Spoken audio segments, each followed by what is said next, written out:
কিছু অভিযোগের কথা আপনারা শুনেছেন যে নানা ষড়যন্ত্রের কথা শোনা যাচ্ছে। নির্বাচনে জেতার চেষ্টা তো থাকবে, সবাই করবে, এটি স্বাভাবিক। কিন্তু এর মধ্যে যদি নৈতিকতা না থাকে, এই চেষ্টা মানে মারি ওড়ি পারি যে কৌশলে,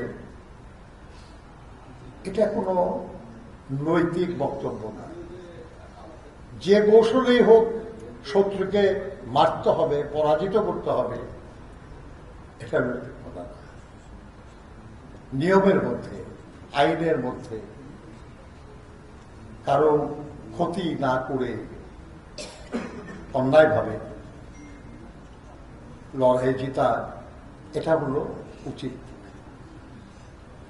দুর্ভাগ্যক্রমে আমাদের এখানে নানাভাবে চেষ্টা চলছে যে অনৈতিকভাবে, অযৌক্তিকভাবে, অন্যায়ভাবে জেতার চেষ্টা যদি কেউ করে, এটাকে আপনারা দয়া করে আপনাদের নজরের মধ্যে রাখবেন।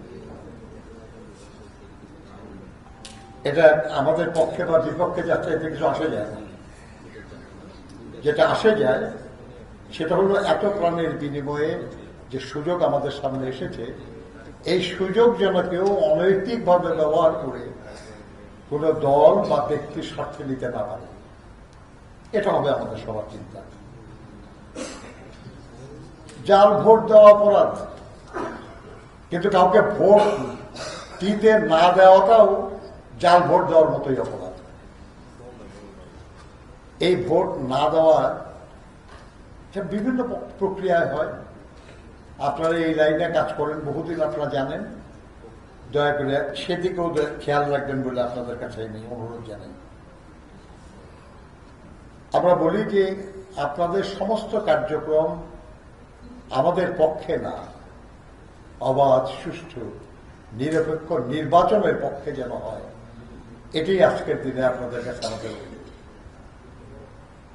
আমরা আমাদের পক্ষে কাজ করার জন্য আপনাদের আবেদন জানাচ্ছি না, আবেদন জানাচ্ছি যে ধরনের একটা নির্বাচনের জন্য আমরা এত বছর ধরে লড়াই করেছি, সেই ধরনের নির্বাচন যেন বাংলাদেশে হয়।